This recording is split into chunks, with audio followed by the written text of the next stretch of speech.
Alright, back in January I made a video about this particular fund, about the Vanguard Energy Fund that I invested in. I bought here at 83, merely because it was on a low and I wanted to roll some money out of tech. In that video I said I'm not taking everything out of tech. I said I still believe it's going to go up, but I want to have some assets here in the energy fund.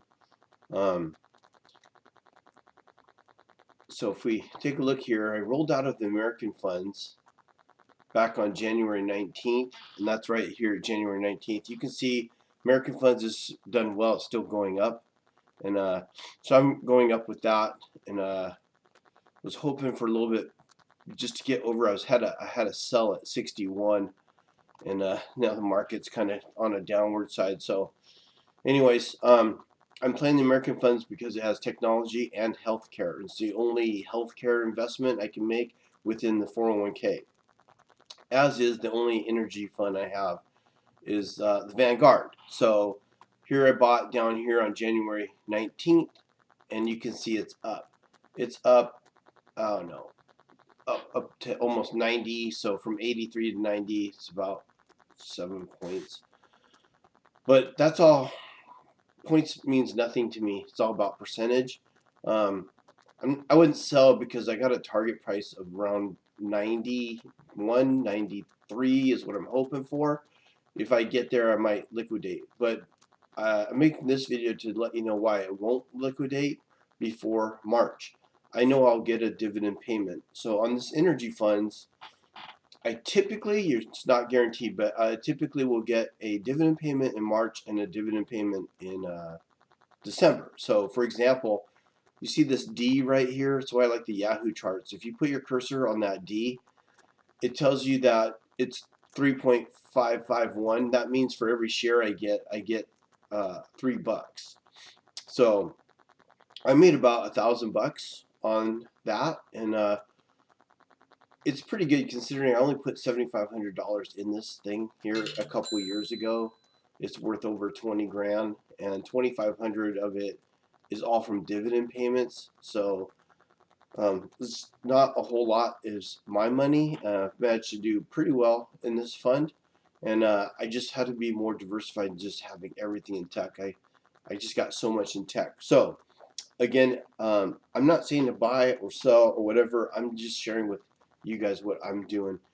I don't know your investment situation or whether or not this is an appropriate investment for you. So I'm just educating you guys on the energy funds, why I bought it, and why I'm holding.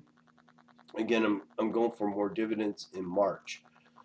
So even if I were going to sell, if I click on this is the top 10 holdings. I would click on the holdings and see how it's doing. So if I click here on the holdings, I can see it's up. The thing that's tricky about this is I see red, I see green.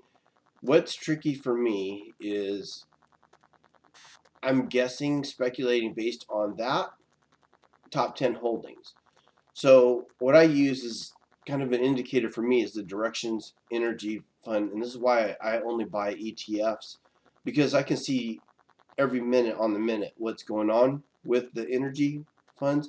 And I know this isn't going to be the exact same because it's a different fund. Also, this is a option play to double down, so I'm expecting this to get half of whatever this is, whether it's up or down. So this is a much more aggressive play, but that's how I like to play it. And that also would be the top holdings I'm looking at. So if this were all green and this fund were green and the top 10 holdings are all green, I'm probably looking to sell. Except for this is March 15th. I got sometime between now and the 31st, I'll get a dividend pay. So I want to try and leave as many shares in there as I can to get the dividends. So again, even if these are all green, I'm not selling until sometime after March, and then the next dividend payment typically isn't until December. So I also watch oil because it is also an energy play. So I watch crude oil to see if it's on the up, and if this direction fund is on an up.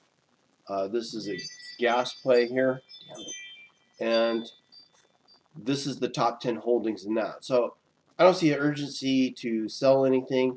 If it went up like 20% today, or if everything was green and I'm anticipating making some ridiculous percentage, I might sacrifice the dividends to take the gains. But this is just a quick video on why I buy and sell and what factors I take into play. And one of the factors is if I'm going to get dividends. I want to try and keep the shares in there so I can get the maximum dividend payment.